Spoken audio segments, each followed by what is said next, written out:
Zuhair from the Emirates.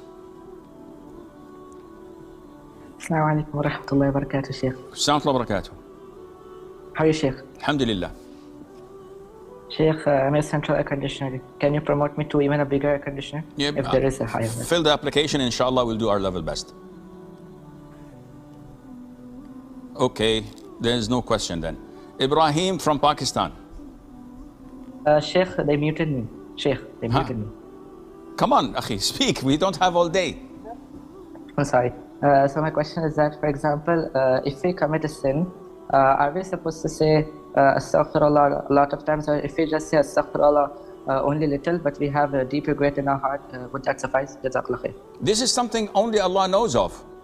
I don't know. Maybe you commit a sin and you're so deeply remorseful, regretful, and you say, oh Allah, forgive me once, and Allah forgives you.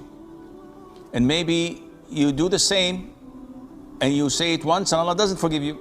So you need to keep on knocking on the door, begging Allah for forgiveness until Allah forgives you. So this is something only Allah knows. To be safe, you have to continuously seek Allah's forgiveness and ask for forgiveness and show remorse till the day you die.